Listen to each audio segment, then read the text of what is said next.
Continuamos. El detalle que dejamos en el anterior espacio es sobre el concepto de sustentabilidad. A ver que pudiéramos ampliar sobre este elemento que es de mucha importancia para el conocimiento de nuestros televidentes y por supuesto nuestros productores.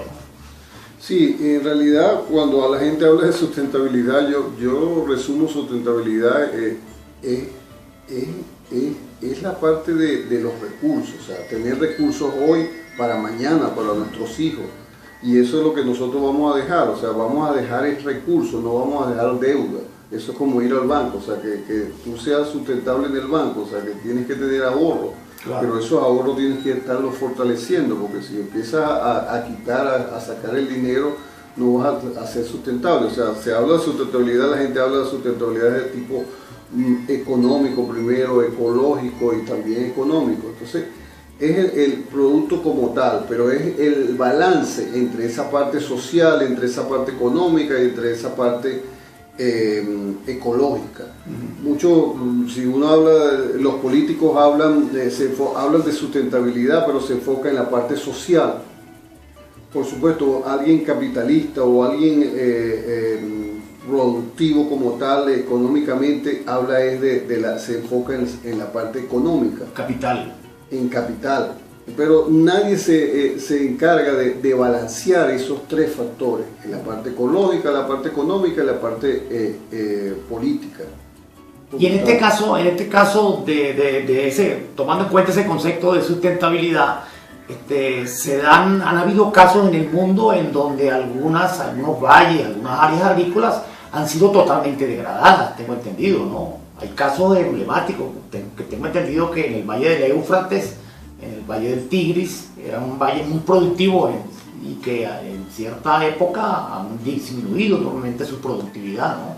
Eso ocurrió. Sin ir muy lejos, si nosotros hablamos del Valle de Quíbor o la depresión de Quíbor o hablamos de otros valles, hablamos de la Mesa de Guanipa. Son valles que simplemente fueron muy productivos y ahora si hablamos, vamos a hablar de una hectárea o de 100 hectáreas de un valle, del Valle de Quíbor o de la Mesa de Guanipa, o sea, sin ir casos muy lejos, tenemos casos cercanos, o decir el Valle de Duaca, son valles que fueron muy productivos.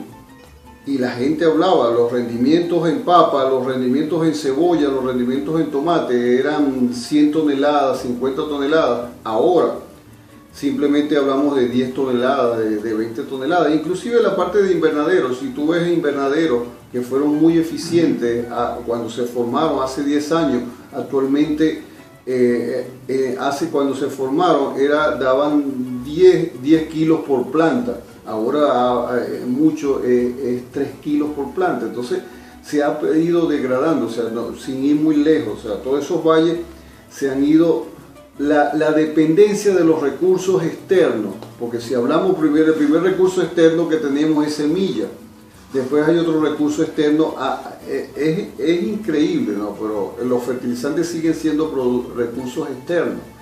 O sea, tal vez hablamos de urea, porque tenemos una de las mejores plantas de urea todavía, a pesar de todas las cosas que están pasando en Venezuela, precisamente. Tenemos urea, se podría hablar que urea es el único fertilizante nacional, pero lo que es fósforo, lo que es de potasio, lo que es micronutrientes, foliares, hidrosolubles, sigue siendo importado. Entonces es una dependencia. Hay una dependencia y esa dependencia no es sustentabilidad. Entonces, se pierde la sustentabilidad. Es bien importante. Lo que nosotros queremos es eso, o sea, que simplemente la gente se dé cuenta, que los productores se den cuenta que tenemos que seguir trabajando, pero con nuestros recursos. Y no perder, aquí todo el problema, Jesús, es que la gente ha perdido diversidad. O sea, si antes, por lo menos por decir en papa tenemos la papa, el cultivo de papa de uso industrial, solamente hay una variedad. En el caso de tomate, tenemos también para invernadero, tenemos una o dos variedades. Entonces se ha perdido diversidad. Entonces cada vez que se pierde diversidad se vuelve más dependiente de una variedad. Pero para eso hace falta investigación, ¿no? Para por supuesto, todo es investigación y todo es que es lo que no mantener la investigación. No estamos viendo actualmente en Venezuela. Actualmente no hay educación, no hay investigación y lo que hay es solamente como imagen, pero la real investigación, una buena educación, se ha ido degradando. Claro. Antes de concluir, profesor, quisiéramos que nos comentara sobre la actividad que usted está realizando ahorita en el Valle del Huaca, para que los productores y nuestros queridos televidentes puedan conocer, digamos, lo que está actualmente haciendo y la expectativa que pudiera haber a corto plazo sobre algunos resultados positivos para Huaca. Sí, en verdad que nosotros, bueno, en mi caso, yo llegué por primera vez a Huaca en el año 2008-2009, que vinimos a hacer un ensayo en papa, o sea, de ver simplemente la variedad de semilla cortada, semilla entera, y hablábamos del tratamiento de la semilla, y es algo que fue bastante eficiente, o sea que para mí actualmente es bastante agradable escuchar de que hay un tratamiento de semilla y simplemente el tratamiento de semilla se está haciendo, el protocolo de tratamiento de semilla se hace en base a esa investigación que hicimos en el 2008. Entonces me pasaron el protocolo y había eso. Después, eso lo hicimos en Agropecuaria Don Manuel. Después simplemente en el 2010 hicimos eso del manejo integrado del suelo y del agua de riego para la producción del cultivo de papa. Y se hizo todo simplemente esa parte, ese manejo del cultivo, manejo de un cultivo hortícola, manejo intensivo, o sea, por riego, por goteo, utilizando una mecanización integrada, una mecanización conservacionista, haciendo todas las cosas, utilizando compost, inclusive se utilizó, en esa época se utilizó compost local que se producía localmente en Huaca. Y se hizo toda esa parte de manejo integrado. Y entonces, en base a esos trabajos y después que trabajamos junto a Acción Campesina en esos talleres, en esas investigaciones, luego en el 2013 se hizo otros ensayos. Esta vez no había cultivo de papa porque no había semillas, simplemente ese año no llegó semilla. Entonces lo hicimos con maíz. Simplemente como un cultivo indicador, sí, era un cultivo indicador, simplemente como un cultivo indicador. Y entonces en base a eso se hizo todo el manejo y simplemente la finca, por lo menos la finca agropecuaria Don Manuel, mantiene ese manejo integrado del suelo. Entonces actualmente se utilizan no solamente los fertilizantes convencionales minerales, sino se utilizan toda esa gama de fertilizantes líquidos y sólidos orgánicos.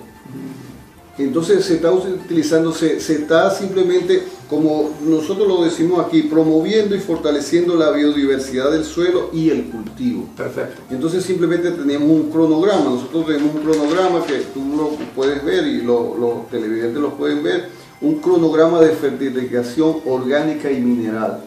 ¿Qué es esto? Es simplemente en base al análisis del suelo, en base al análisis de agua de riego, y en base a la fenología del cultivo nosotros hacemos un plan de fertilización diaria, pero muy diversa, todos los días un orgánico diferente, un mineral diferente y simplemente a toda la razón de cultivo. Y ahí al final del día la ganancia va a ser primero para el productor, por supuesto, porque va a obtener buenos rendimientos, y además este programa de fertilización orgánico-mineral sale como un 50% más económico que un programa de fertilización convencional. Y bueno, con todo esto tenemos también que al final el que gana más de todo esto es el suelo, porque la materia orgánica sube. Cuando lo hicimos con maíz, subimos 1% la materia orgánica en un ciclo de 70 días.